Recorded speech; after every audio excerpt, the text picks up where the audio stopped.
কোনো এক সময় বন্ধু মহল একাই মাতিয়ে রাখা ছেলেটা এখন ভীষণ চুপচাপ হয়ে গেছে। এতটা গম্ভীর মুখী হয়ে থাকে যেন তার দিকে তাকালেও কোনো মানুষ বোরিং অনুভব করবে।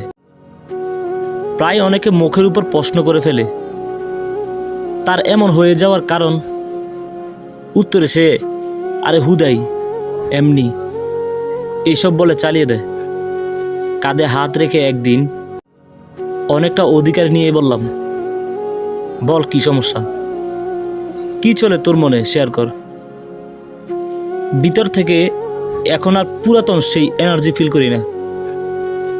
যে সময় কোনো বন্ধু সেটেল, কেউ আবার বাবার কেরিয়ার সামলায়, কারো সরকারি চাকরি, কেউ আবার বিয়ে করে পরিবার গড়ছে, সে সময় পরিবারের বোঝা হয়ে থাকলে হই হুল্লুর স্বভাবটা আর ভিতর থেকে আসে না রে। আর্থিক সমস্যা, পারিবারিক সমস্যা, ব্যক্তিগত জীবন নিয়ে সমস্যা, এছাড়াও নানান সমস্যা যখন সব একসাথে চারদিক থেকে এসে চেপে বসে তখন সত্যিই বোবা হয়ে যায়। তখন সত্যি বোবা হয়ে যাওয়া ছাড়া কোনো কিছু করার থাকে না। বাদ দে এসব কথা।